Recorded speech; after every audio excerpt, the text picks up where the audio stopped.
Here is the fourth printing of Absolute Batman #2, and as you can tell on the cover is the axe that we've seen from issue #1. Look at how intimidating Batman is. This book is so popular that it's been printed 5 times. It has 5 reprints. And each time the reprint of the book has different art. And here is the different covers. Here's cover A. When they get printed, there's multiple variants with the first printing, and they go A, B, C, D, and then like ratio variants. But this is cover A. Look at Pennyworth holding the gun up at Batman. You know, he's still powerless. This is the second printing of Absolute Batman #2. This is cover A for that as well. Most of the covers I'm showing you is going to be cover A. The building in the background looks like Batman's cowl is on fire. You know, what do you think that means? I know it looks almost like second printing, but this is the third printing. See, there's no more flames, just more red in the background. Do you prefer it with the flames on it or no flames? What's your thoughts on this cover? Or the covers you've seen so far? Or the covers you might see? Comment down below. Please like and subscribe. Thank you. This right here is the 5th printing. So far, it's only been printed 5 times. That's a lot. That's how popular this book is. Can you spot the differences between the first printing of book 2 and the 5th printing? Like you can tell, like it's all gray behind the Batman logo.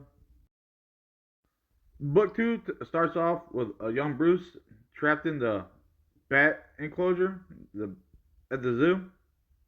He's trying to get out, but his dad's body's slumped over, blocking the door.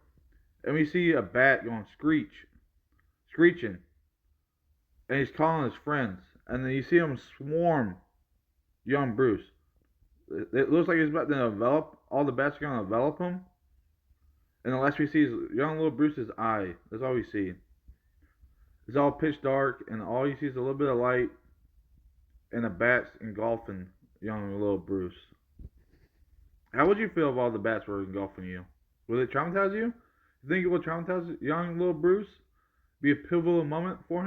Like I said before, this is a twist, a big twist on the Batman mythos that we know and all know so far. This is a very unique take too. Like, no wonder why it's so popular. Who would have thought that in the Batman mythos, if they made a new one, that Bruce's dad was the only one to die, not his mom? You know? Who would have thought that in a million years? Presented to the present time, where Batman is waging this war on the party animals. Is going through decimating them. Alfred is still posed with the task of monitoring and getting intel on the party animals. He's just supposed to observe and report. But he is told that he is supposed to get rid of Batman because he's interfering with his mission. But Batman to him is helping him out because he's getting more data because of Batman. He's helping him expose some more stuff. But he can't challenge command. He wishes he could, but he is told that he has to get rid of Batman. That's what Pennyworth is told. The top panel is all Batman's bat caves throughout Gotham. If you put them on the map, it makes that symbol. It is a bat. And then it shows Pennyworth following Bruce. Like you see, he goes to work. He's very inconspicuous. We see Bruce at Blackgate Prison. He goes there to see one person in particular. The person who killed his father, Joseph Chill.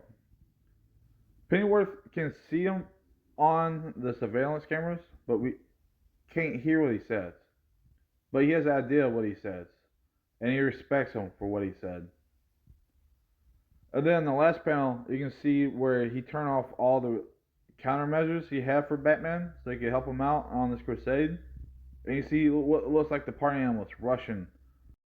It appears to be a entrance to a bat cave. They're going up the steps. Pennyworth, this whole time, while he's getting data on the party animals, he's been running counter interference for Batman, helping him not get detected so he can beat them up, the party animals. So he stops doing that. And then we later find out that Batman has bat caves all over the city. He has more than just one cave. And when you look at them all on the map, it makes a bat symbol over Gotham. And this is where the party animals finally find one of Batman's caves. And Batman has a contingency plan in case something were to be found, like if an enemy were to find his cave.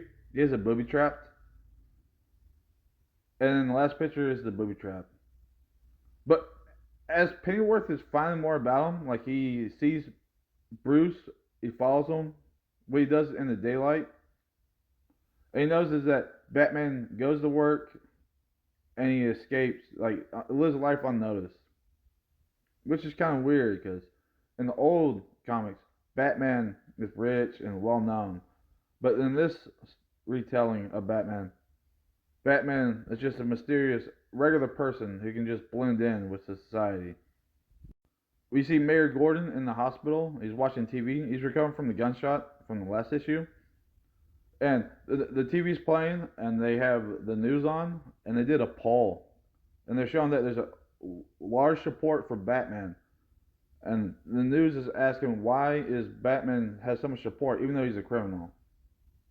And they're saying that the former Mayor Hill is running for mayor again, and his first act of business is to get rid of Batman. Why is the public supporting a villain? Not a villain, but a criminal, which is preposterous. And then down below, the cops are talking about getting more support so they can go after Batman. And then Barbara's like, why are you going to go after Batman? He saved me and Dad's life in your life. Because it ain't right. It ain't right. We shouldn't have a criminal going after criminals. It's not right.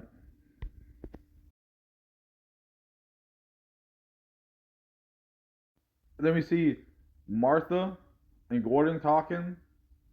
Gordon's like, I miss Wayne. I wish he was still here.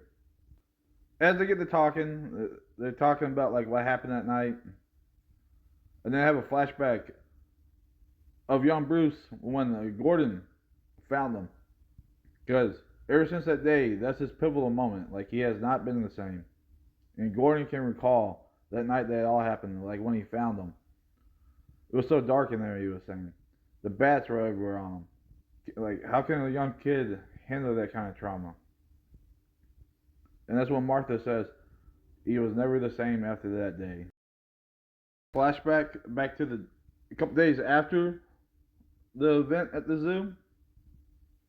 Like all his friends are at the front stoop of the house, and that's his mom. It's like, hey, you need to go talk to him. And he just there staring at his gold medal that he won for them to go to the zoo, because he's the reason why they went to the zoo in the first place. I think he blames himself, and you see him chuck the medal. And his mom's like, just go out there and just peek out the window. And he's like, I don't want to do nothing. I don't want to see him. The last panel on this page is Bruce in the present. Where do you think he's going? Think he's changed? You think he still sees his friends, or you think he never saw him again? It's Bruce going to a poker game, and his friends are like, look what the cat brought in. Well, I'll be a son of a gun, you know? Like, I haven't seen him. Where you been at? I haven't seen him like forever.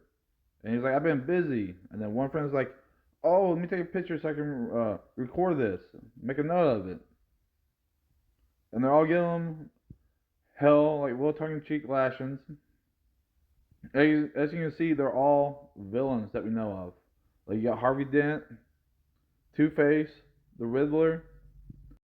Bruce is like, how much is the ante? And he goes, 20. And they're like, if you can't afford it, we'll loan you the 20. Joking about how in this universe, Bruce is poor. And he's like, I got it. And then they look at the chair, they're like, where's she at? Have you seen her lately? And they're referring to Selina Kyle. And he's like, I got a postcard a couple months ago from her in Egypt. What's your guys' take on Batman's friends being his villains? His childhood friends. It's a different take. They start raising the bet like 200, and like Bruce doesn't have that kind of money, so he puts up a party animal skull, and they're like, "We want a skull," and Bruce's like, "It's not a skull." And they look at it again, like, oh, they give him like all the wires, and they tell him like, you can probably figure out where they're gonna be at and stuff. And so Bruce takes it back to his bat cave, and finds where they're at. So he starts hunting down the party animals. So he goes and does some exploring after this poker match.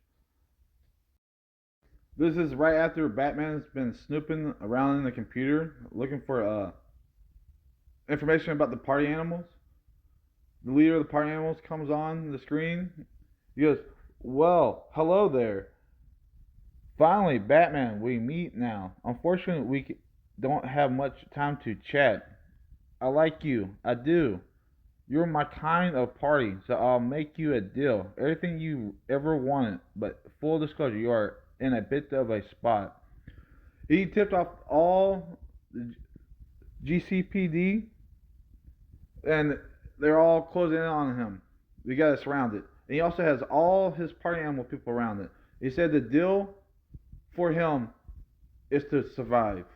If he survives, and right before this, in the computer, there's a file about Arkham. And then he pops his head up, and he's up there talking to him. So there's a lot going on in Gotham. Gotham is not for the weak, you know. Yeah, Batman comes down the elevator shaft all the way down to the bottom, and Pennyworth confronts him. And he's like, "How you gonna get out of this?" And he goes, "You're standing on it, and this, what you're standing on is that big bat dozer," which is really wild. I've never seen a bat dozer before. Have you? I've heard of Batmobile. This is the last page. We see young Bruce hunched over. Looks like he's like in self pity. And we hear someone in the background. "You lose something?" And we hear young little Bruce say, "Selina?" And she goes, "Get up. You're coming with me."